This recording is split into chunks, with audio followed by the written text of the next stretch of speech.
Mão sobre o coração.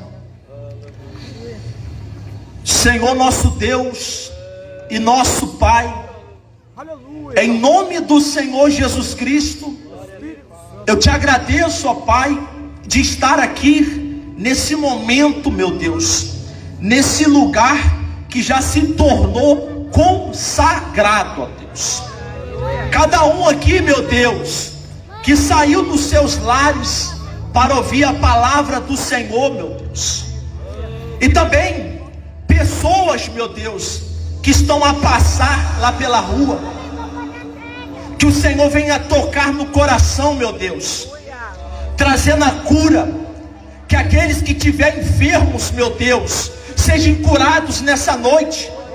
Que aquele que tiver, meu Deus, com doença, meu Pai, patológica, enfermidade na alma, meu Pai, do alto da cabeça, da planta dos pés, meu Deus, que o Senhor venha tocar, meu Pai.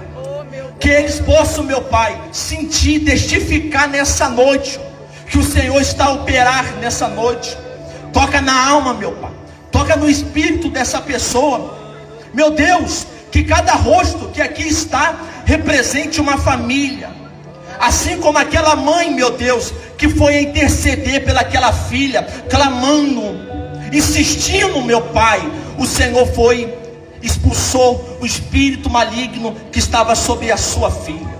Meu Deus, eu peço, meu Pai, pela alma de todos que estão aqui, pela vida de todos, pela família de todos, mas que também o Senhor alcança, meu Pai, aqueles que vão passar de carro agora, aqueles que vão passar, meu Deus, de moto, aqueles que vão passar de bicicleta, pessoas que estão morando ao lado, pessoas que estão ali na farmácia, pessoas que são vizinhos, meu Deus, talvez pessoas que vão passar, meu Pai, sem ter aquela intenção de ter passado. Que o Espírito Santo encontre, meu Deus, os corações, meu Pai, nessa noite. Eu te agradeço, meu Pai, em nome do Senhor Jesus. Aleluia, Deus, glórias a Ti.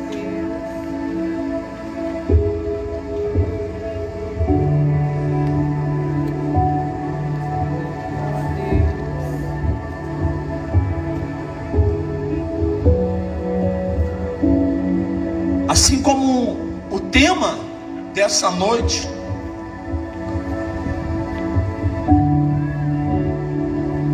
que está lá em João, no capítulo 3 e no versículo 16,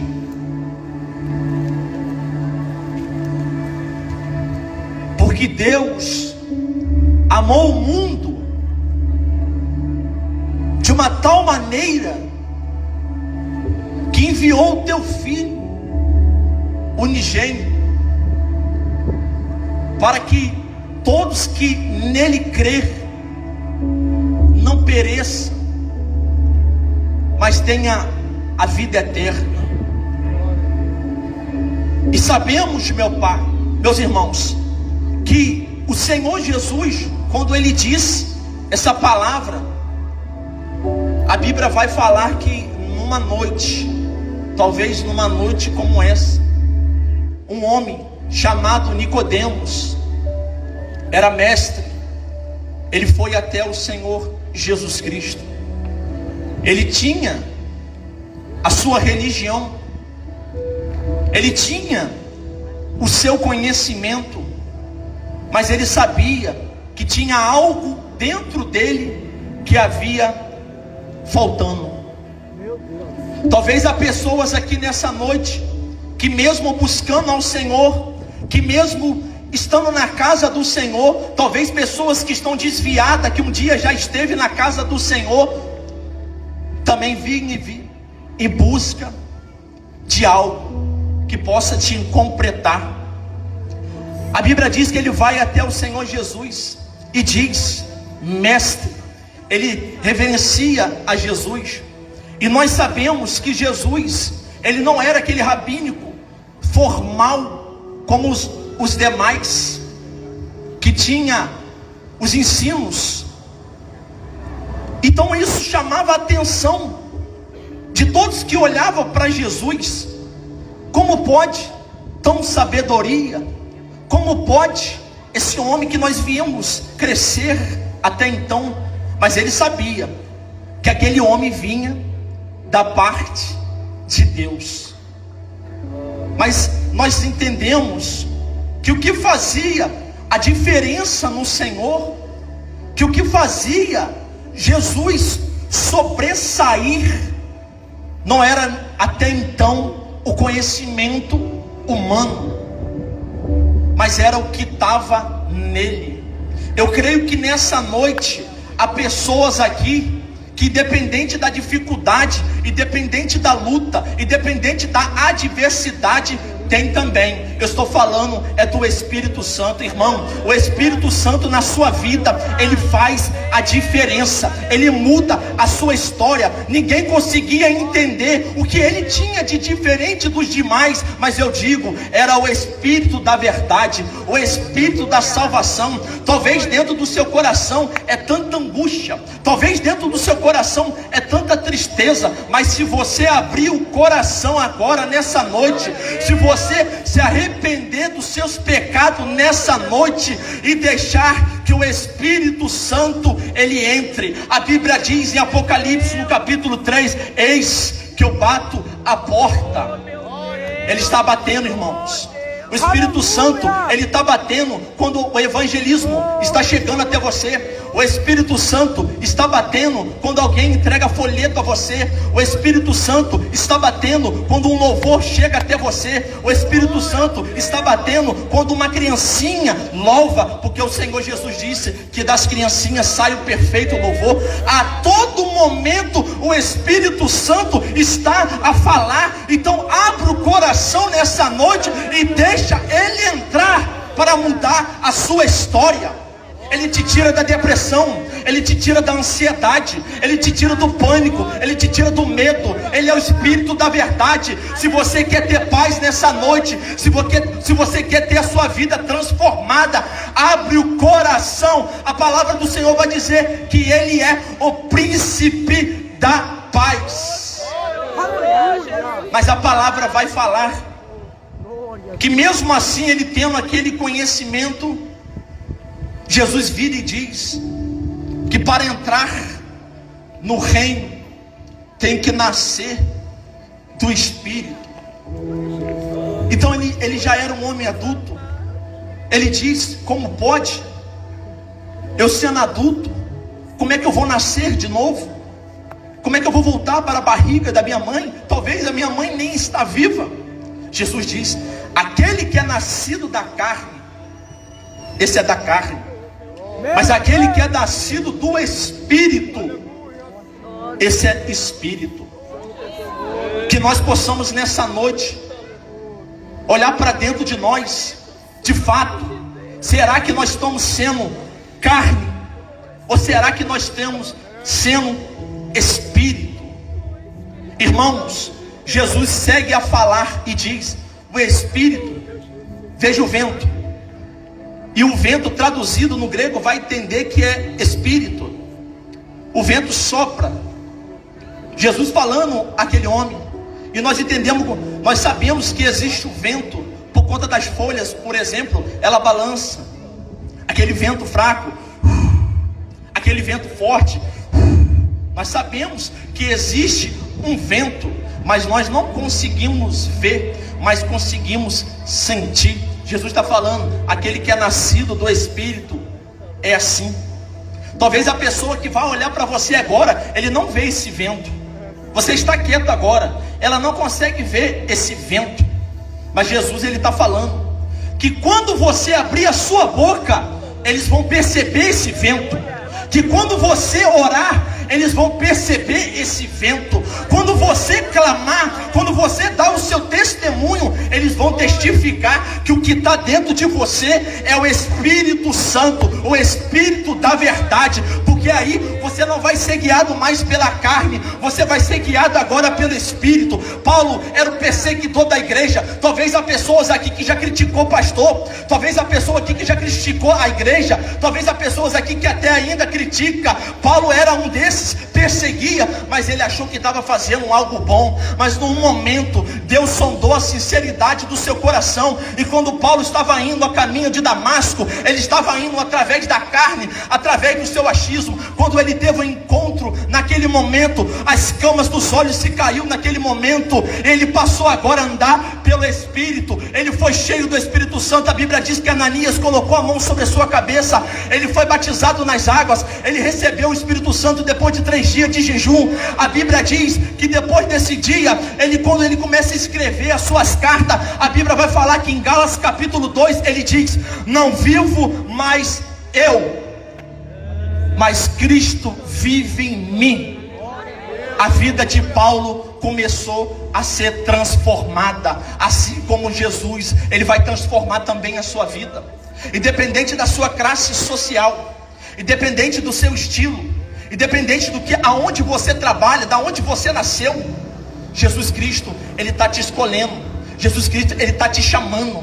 Ele está falando assim: vinde a mim os cansados, vinde a mim os sobrecarregados, vinde a mim aqueles que estão com sobrepeso, porque eu vos aliviarei. Irmãos, se lança aos pés do Senhor Jesus. Faça igual Maria de Betânia, que se lançou aos pés de Jesus. Ela deu tudo que tinha ao Senhor Jesus e foi recompensada. A palavra diz que aonde todo o evangelho for pregado, ela seria lembrada. Jesus Cristo vai fazer a sua história ser lembrada. Creia.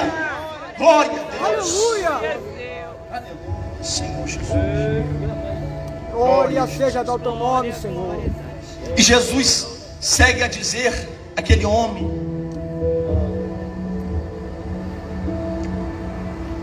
Louvado, e no versículo exaltado 33 seja em o nome do diante, Senhor. nos versículos anteriores, Jesus vai falar que assim como no tempo de Moisés,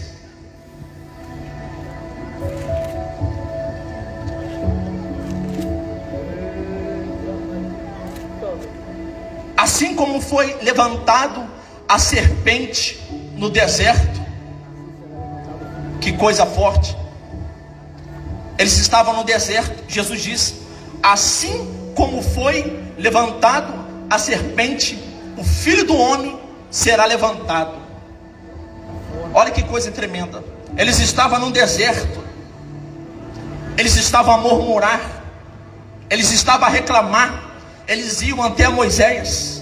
Eles iam até a quem? Até a Moisés. Você sabe por causa de quê? Que todos os problemas que aconteciam em Israel, você sabe por quê? Que tudo aquilo que acontecia de ruim, eles iam em Moisés. Porque Moisés tinha aquilo que o povo não tinha. Ele tinha o Espírito de Deus. E todos que estavam ali a murmurar, começou a ser picado pela serpente e morrer no deserto. Todos começaram a cair no deserto. Deus ordenou que Moisés levantasse aquela serpente sobre aquele madeiro, e todos que olhassem para a serpente seria salvo. Interessante que quando a serpente picava, tinha aquele veneno sobre os corpos e eles caíam naquele deserto. Mas eu fico imaginando, quando a serpente picava aquelas pessoas, o veneno circulando sobre o seu corpo. Mas independente do veneno, talvez o veneno estava inchando o seu corpo, estava recorrendo sobre as suas veias, sobre os seus pulsos. Mas naquele momento que eles olhavam para a serpente, eles eram curados. Talvez o veneno que está na sua vida pode ser uma palavra que falaram anos atrás. Talvez o veneno que possa estar na sua vida foi a rejeição. Talvez o veneno que possa estar na sua vida pode ser a traição. Talvez uma traição no relacionamento. Talvez foi uma rejeição quando você era pequeno pelos seus pais. Talvez foi uma briga na escola, uma palavra que lançaram, você carregou trazendo mágoa. Isso simboliza um veneno que corrói. Mas eu quero dizer nessa noite que por mais que você tenha esse veneno, por mais que você tenha isso no seu coração, perdoa, olha para o Senhor Jesus, porque todos aqueles que olham para o Senhor Jesus, esse é curado. Lembra de Davi? Davi era perseguido. A Bíblia diz que Absalão tentou matar Davi. Davi saiu de sua terra, ele saiu de Jerusalém, deixou seu filho assumir, porque não queria ver o seu filho morto. A Bíblia diz que o rei Saul queria matar Davi. Davi fugia, tinha tudo para matar, mas não matava. Ei, aqueles que se levantam, não faça isso, não se vingue. Aqueles que te perseguem, perdoa. Aqueles que te perseguem, ama eles. E Davi fugia. Eram os amalequitas querendo matar Davi. Eram os filisteus querendo matar Davi. A Bíblia vai falar que Davi, no momento da sua vida, ele fez amizade com os seus inimigos. Fez até se de doido para não ser morto. Era inimigo daqui, era inimigo de lá. A Bíblia vai falar que Davi vai orar a Deus e vai falar que o Senhor me cerque pelas minhas costas. O Senhor é o meu escudo, ou seja, digamos que isso aqui é um escudo. Davi, quando andava, ele colocava atrás dele assim, ó, e andava. As flechadas vinham, mas o escudo estava protegendo. Talvez há pessoas que estão te flechando por trás, talvez há pessoas que estão te magoar, talvez as pessoas que estão te caluniando. Ei, abre o coração, não deixa a mágoa entrar. Olha para o Senhor Jesus. E a Bíblia diz que eram tantos inimigos. Ele vai falar que os inimigos eram maiores do que o fio de cabelo sobre uma cabeça. Quem consegue contar os fios de cabelo sobre a cabeça? Então ele olhava para frente, eram inimigos. Ele olhava para trás, eram inimigos. Talvez o inimigo da sua vida é a cachaça. Talvez o inimigo da sua vida pode ser a cocaína, pode ser os vícios, a prostituição. Era inimigo do lado direito, era inimigo do lado esquerdo, era inimigo pela frente, era inimigo pela trás. Qual é a saída agora? Talvez você se encontre agora nessa situação. A Bíblia vai falar que Davi, no momento da sua vida, ele estava pisando no lamaçal. Muitas das pessoas, quando está pisando no lamaçal, quanto mais você quer sair, você se afunda. Mas eu quero dizer nessa noite que ele clamou ao Senhor. Ele disse: o Senhor Deus me tirou do lamaçal e me colocou sobre a rocha. E essa rocha é Jesus. Glória, glória a Deus. E assim como esse homem de Deus, inspirado, escolhido segundo o coração, era tantos problemas, irmãos. Talvez você está se passando por problema. A Bíblia vai falar que Davi, ele jejuava tanto, ele buscava tanto que o joelho tremia. Eram inimigos de várias nações querendo matar a Davi. Como eu disse, eram tantos inimigos, eram incontáveis os inimigos que tinham. Aonde ele olhava, ele poderia imaginar que alguém queria tramar contra a sua vida. Eram muitos, eram pessoas que ele amava, que queria a sua vida. Talvez pessoas que você ama, já tentou contra a sua vida, mas não deixa isso te contaminar. Não deixa.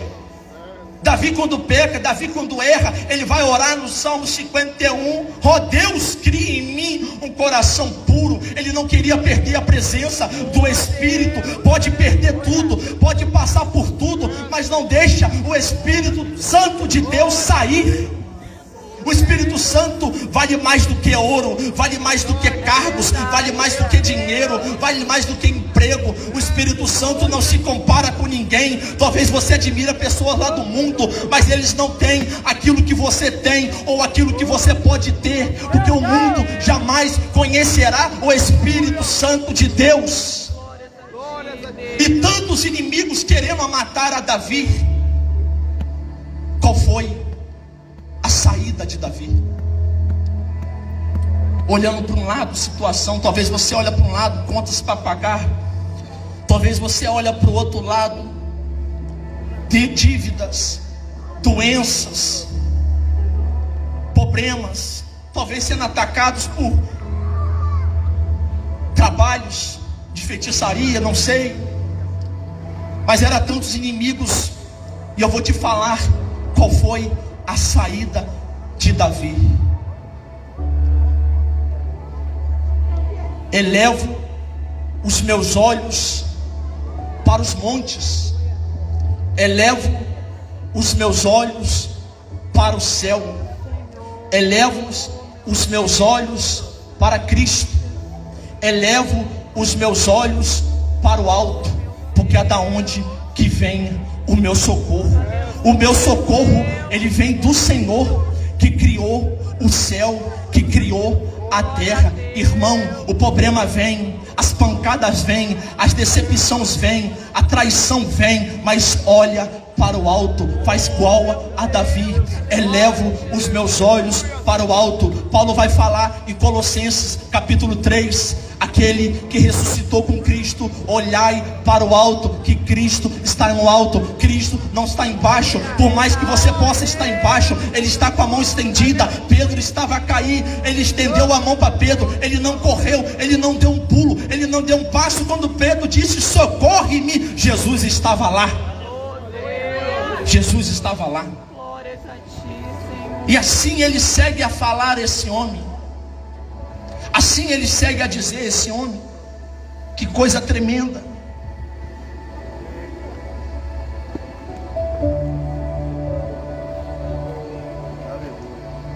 E Ele vai falar, assim como eu disse,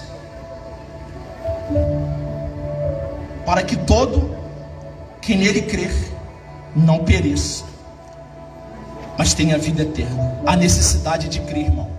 Aleluia. Porque Deus amou. Agora olha só que coisa interessante. Eu meditando em casa, o Espírito Santo abrindo o meu espírito, tocando no meu espírito. Deus amou o mundo de uma tal maneira. Agora eu falo, a Bíblia diz que o mundo jaz do maligno. Como que Deus amou o mundo? Já aconteceu de você, quando estava lá no mundo, você ir para uma festa mundana, um lugar horrível. A sua mãe não gosta de estar lá, mas um dia ela foi lá te buscar, voltou você para casa. Ela teve que enfrentar aquele lugar lá, não porque ela gostava daquele lugar, mas porque você estava lá, porque ela amava aquilo que estava lá. Quando Deus disse que Ele amou o mundo, Ele está querendo dizer o quê? O mundo foi separado pelo pecado, o mundo era puro, foi separado, mas eu amei. Por que que eu amei? Ele amou por conta de você. Talvez você se sente rejeitado, talvez você se sente traído, mas Jesus está falando, eu amei o mundo por conta de vós, você mesmo. O amor que Deus tem por você é maior do que o mar. Está vendo aquele mar? Quem já foi no mar? O amor de Deus por você é maior do que o mar. Aí você fala assim, como? Prova na Bíblia. Sabe por que que o amor de Deus por você é maior do que o mar? Porque a Bíblia diz assim, que o Senhor Deus fará novo céu, nova terra. Tudo aqui será destruído, tudo aqui será destruído, consumado, tudo aqui parar de existir. Mas Ele diz, eu sou a vida. Por mais que tudo aqui venha se destruir, por mais que tudo aqui venha se acabar, vê que está escrito terremotos, está se cumprindo as profecias, tudo aqui irá deixar de existir um dia, como na época de Noé parou de existir. Mas Ele está dizendo, se você crê em mim, você irá herdar a vida eterna. Aí eu fiquei me perguntando, olha o amor de Deus. Às vezes nós queremos fazer algo para Deus, mas nós damos tão pouco para Deus. A gente quer fazer para Deus, mas a gente não dá o nosso tudo para Deus. Quando a gente começa a dar o nosso tudo, as pessoas começam a te chamar de fanático. Mas eu quero dizer, é melhor te chamar de fanático por conta de Cristo, do que te chamar você de frio, chamar você de falso crente. Deixa chamar de fanático, porque quando chamar de fanático, é porque Deus está sendo honrado na sua vida.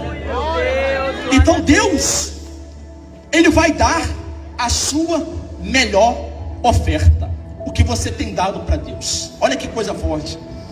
Deus, Ele vai resgatar o povo, a humanidade. Então Ele está lá no céu, vamos conjecturar.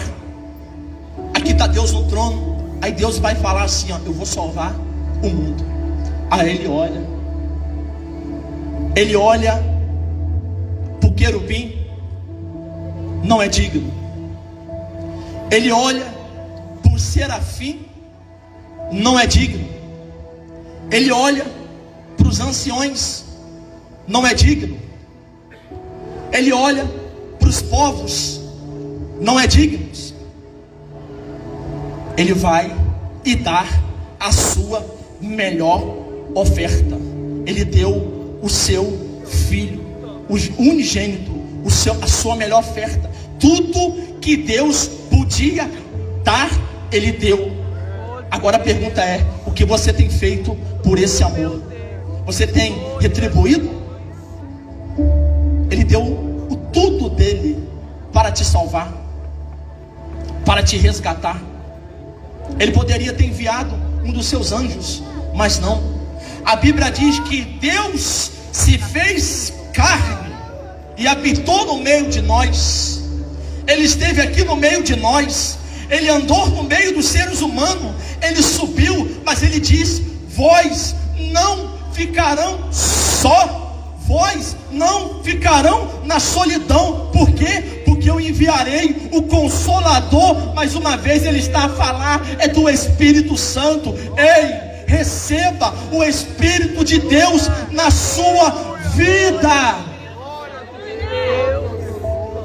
A palavra do Senhor vai dizer que o apóstolo João, esse mesmo que inspirado por Deus escreveu essa palavra, ele foi arrebatado aos céus. Ele tem uma visão maravilhosa nos céus. Ele vê anjos, ele vê querubins, ele vê arcanjos, povos.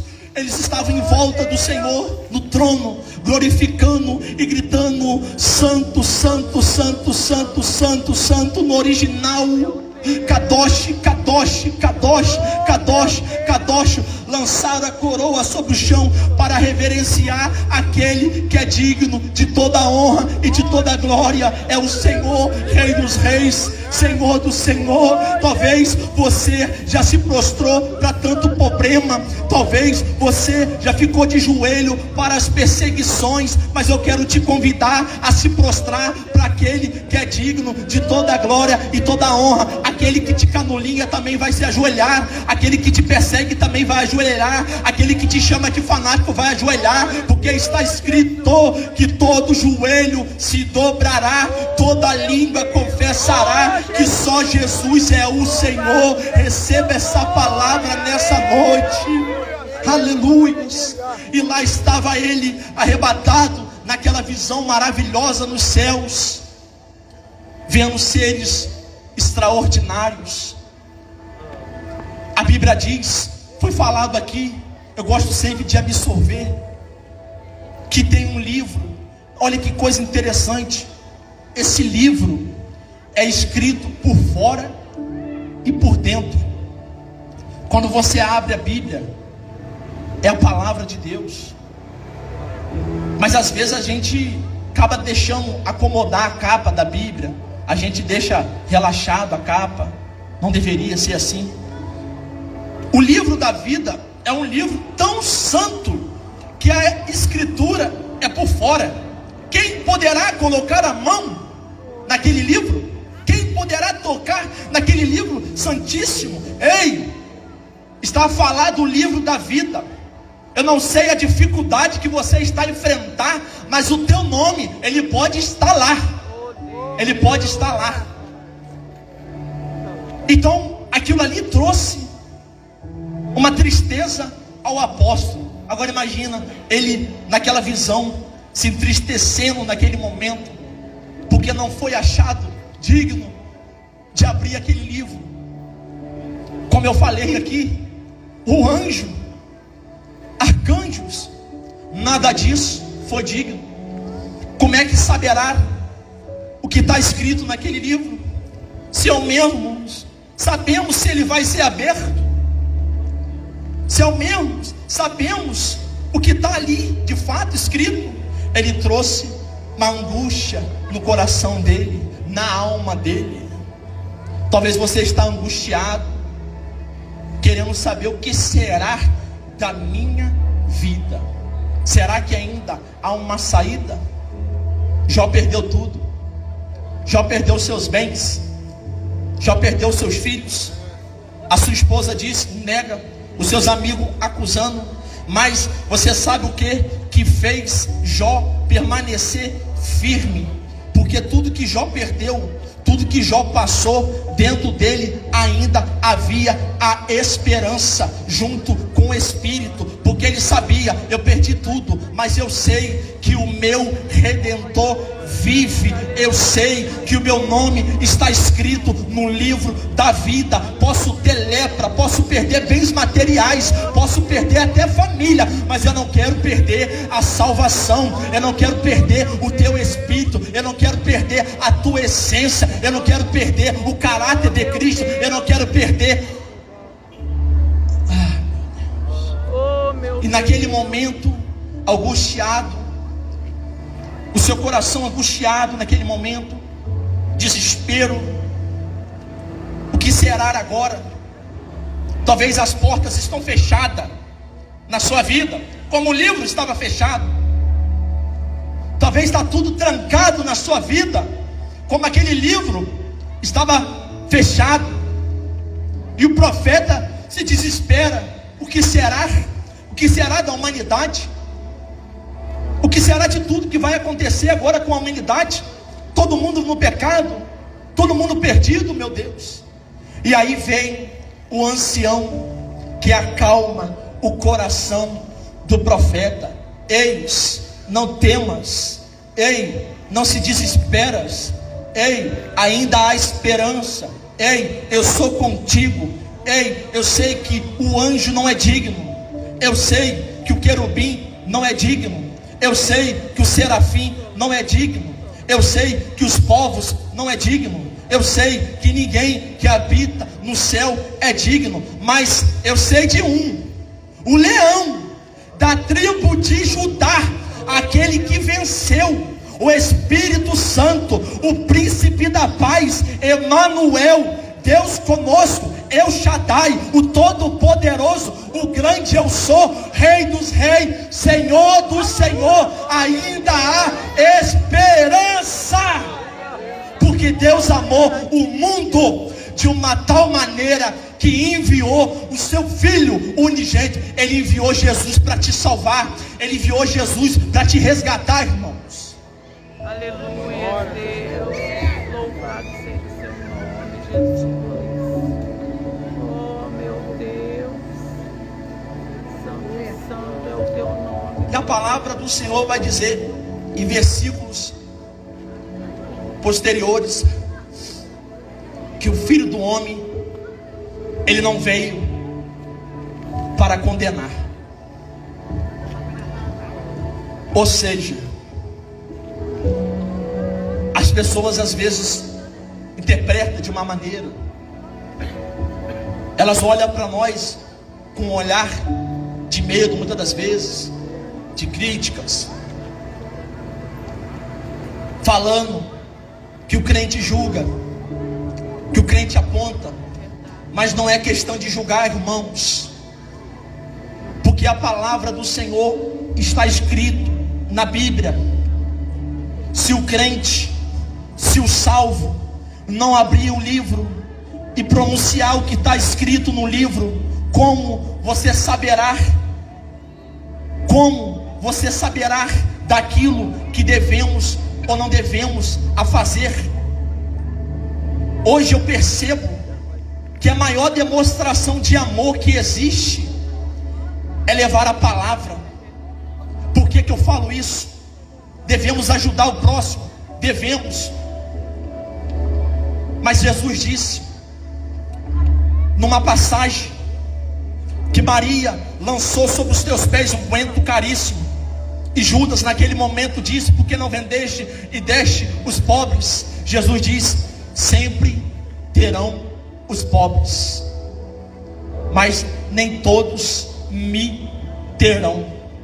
Ou seja, a maior demonstração de amor é quando você arrisca a sua vida e leva o maná do céu àquela alma, quando você prega aquela alma. Assim como a palavra está falando, eu não vim para julgar, eu não vim para acusar. Por quê? Porque eu vim para salvar. Jesus veio para te tirar da condenação, porque o mundo um dia será destruído, o mundo um dia será fim. mas Ele está com a mão estendida. O que que Jesus está falando? Eu vou até vós, não para apontar erro. Eu vou até vós, não para te julgar, mas para ser luz. Jesus está levantando sim uma geração. Jesus está levantando uma geração que vai levar essa luz às comunidades. Essa geração que vai bater de porta em porta. Essa geração que vai buscar essas almas que estão perdidas, que vai buscar essas almas que estão aí desorientadas. Eu creio que nessa noite há pessoas aqui que vai se render ao poder do Espírito Santo e vai caminhar nesse chamado de Deus. Irmão, Deus te chamou, assim como foi falado, jovens, vós te escolhi, porque vós sois forte. Glória a Deus. Aleluia.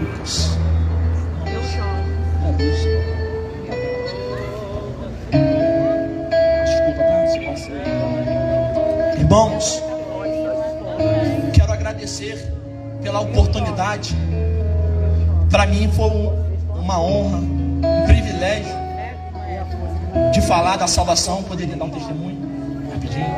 Irmãos, eu vou dar um testemunho rápido. Há 3 anos atrás, eu completei 3 anos de evangélico. Quem me conhece, quem me acompanha nas redes sociais, hoje é sábado, hoje mesmo